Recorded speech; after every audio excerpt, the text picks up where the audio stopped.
بسم اللہ الرحمن الرحیم۔ السلام علیکم ورحمۃ اللہ وبرکاتہ۔ برکات القرآن میں آج تعارف ہے سورۃ الکہف کا۔ سورۃ الکہف کلام مجید کی ترتیب تلاوت کے اعتبار سے 18ویں نمبر کی سورت ہے اور یہ مکمل مکی سورت ہے۔ اسے سورہ کہف اس لیے کہتے ہیں کہ کہف کا معنی غار ہے۔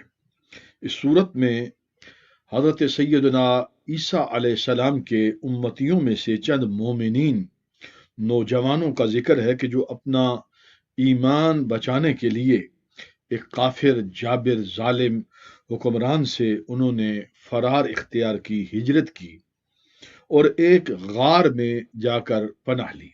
اللہ تعالیٰ نے ان پر 309 یا اس کی بہتر صحیح درست تعداد اللہ ہی جانتا ہے، ان پر نیند طاری کیے رکھی۔ اور اس اعتبار سارے واقعے کی مناسبت سے جو اس بڑی تفصیل کے ساتھ اس جگہ پر اصحاب الکہف کا واقعہ بیان ہوا ہے، اسے سورۃ الکہف کہا جاتا ہے۔ اس کے علاوہ اس کے مضامین میں حضرت جناب سیدنا موسیٰ علیہ السلام اور حضرت سیدنا خضر علیہ السلام کا واقعہ بھی موجود ہے۔ اس کے نزول کا جو سبب ہے وہ اس کے مضامین کو اور واضح کرتا ہے۔ حضرت عبداللہ بن عباس رضی اللہ تعالیٰ عنہ فرماتے ہیں کہ اس سورت کے نزول کا سبب یہ ہوا کہ قریش نے اپنے کچھ لوگوں کو یہود مدینہ کے پاس بھیجا۔ مدینہ کے جو یہودی موجود تھے ان کے پاس جا کر بھیجا اور حضور نبی کریم علیہ الصلوۃ والسلام کے بارے میں ان سے جا کر انکوائری کی، ان کے حالات و صفات بیان کیے۔ تو جواباً انہوں نے کہا کہ اگر یہ جو صفات آپ بیان کر رہے ہیں، یعنی قریشیوں کو کہا کہ اس صفت کا ایک شخص جو آخری نبی ہوگا اس کا ذکر تورات میں موجود ہے، اگر واقعتاً یہ صفات اس شخص میں موجود ہیں تو وہ بلا شبہ نبی ہے، تاہم تم ان سے 3 چیزوں کے بارے میں معلوم کرو، 2 کے بارے میں وہ جواب دے گا اور 1 کا جواب نہیں دے گا اگر وہ سچا رسول ہوا۔ تو وہ جو 3 سوالات تھے وہ ان کا ذکر اس جگہ پر اس سورہ کے اندر موجود ہے، جو یہودیوں نے قریشیوں کو، مکہ کے مشرکین کو بتائے کہ یہ جا کر ان سے استفسار کریں۔ نمبر 1، ان سے پوچھو کہ روح کی حقیقت کیا ہے، روح کے بارے میں پوچھو۔ دوسرا سوال ان سے پوچھو کہ ذوالقرنین یہ کون تھا، اس کے بارے میں ان سے جا کر معلومات لو۔ تیسرا یہ پوچھو کہ غار والے کون ہیں، یعنی اصحاب الکہف کون تھے۔ اگر وہ سچے نبی ہوئے تو ان میں سے 2 کے وہ جواب دے دیں گے اور 1 کا جواب وہ نہیں دیں گے، یعنی روح کے بارے میں جو سوال کیا جائے گا اس کا جواب نہیں دیں گے۔ چنانچہ یہ وہ سبب ہے جو کلام مجید کی یہ سورہ نازل ہوئی، اس میں بڑی تفصیل کے ساتھ ان کا ذکر کیا گیا۔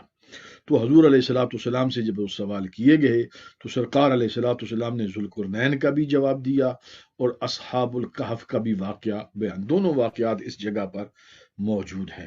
اور روح کے بارے میں جب سوال کیا گیا تو مطلقاً یہ کہہ دیا گیا وَيَسْأَلُونَكَ عَنِ الرُّوحِ، وہ آپ سے روح کے بارے میں پوچھتے ہیں، تو اس کا یہ کہا گیا وہ امر ربی ہے، مطلقاً یعنی اس کی کوئی تفصیل بیان نہیں کی گئی۔ یہ حضور سید عالم صلی اللہ علیہ وسلم کے اللہ کے رسول ہونے کی ایک بہت بڑی نشانی تھی، لیکن افسوس کہ انہوں نے اس نشانی کو بھی نہ مانا۔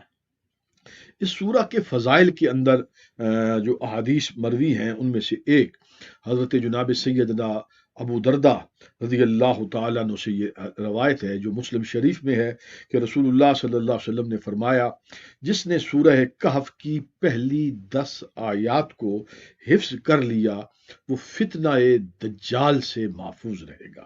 اسی طرح کے مضمون سے ملتی جلتی دوسری روایت ہے، یہ بھی مسلم شریف کی ہے کہ حضور علیہ الصلوۃ والسلام نے فرمایا جو شخص دجال کو پائے اس کے سامنے سورہ کہف کی ابتدائی آیات پڑھے تو وہ اس کا کچھ بھی نہ بگاڑ سکے گا۔ ایک بڑی معروف اور مشہور روایت ہے جو بخاری شریف کے اندر ہے، فضائل قرآن میں یہ آپ اکثر سنتے ہیں کہ ایک بار ایک صحابی حضرت اسید بن حضیر رضی اللہ تعالیٰ اپنے گھر میں سورہ کہف پڑھ رہے تھے۔ ان کا جانور غالباً گھوڑا تھا، وہ بندھا ہوا تھا، وہ بدکنے لگا تو ان کی نظر آسمان کی طرف اٹھی تو انہیں ایک نورانی بادل نظر آیا، یعنی وہاں ان کے گھر سے، ان کے خیمے سے لے کر آسمان تک ایک نور کی لاٹ نظر آ رہی تھی جس نے آسمان کو گویا کہ ڈھانپ لیا تھا۔ انہوں نے صبح کے وقت یہ واقعہ حضور نبی کریم علیہ الصلوۃ والسلام کے سامنے پیش کیا، عرض گزار ہوئے کہ یوں رات کے وقت میرے ساتھ یہ معاملہ ہوا ہے۔ نبی علیہ الصلوۃ والسلام نے فرمایا وہ سکینہ تھا، یعنی فرشتوں کا نزول ہو رہا تھا، فرشتے نازل ہو رہے تھے۔ کیوں آ رہے تھے؟ سرکار علیہ السلام نے فرمایا وہ تمہاری تلاوت کے سننے کے شوقین تھے، مشتاق تھے، انہیں اشتیاق تھا کہ وہ تمہارے قرآن پاک کو سنیں۔ معلوم یہ ہوا کہ اگر کلام مجید پڑھا جائے، حسن صوت سے پڑھا جائے، ذوق سے پڑھا جائے، شوق سے پڑھا جائے، محبت سے پڑھا جائے، تو یہ وہ کلام ہے کہ جس کو سننے کے لیے اللہ کے فرشتے اترتے ہیں۔ اللہ کی بارگاہ میں التجا ہے، دعا ہے، جل وعلا شانہ ہمیں قرآن کی محبت، قرآن کی تلاوت، قرآن کا فہم، قرآن کی صحیح سمجھ اور اس پر عمل کرنے کی سعادت نصیب فرمائے۔ والسلام علیکم ورحمۃ اللہ وبرکاتہ۔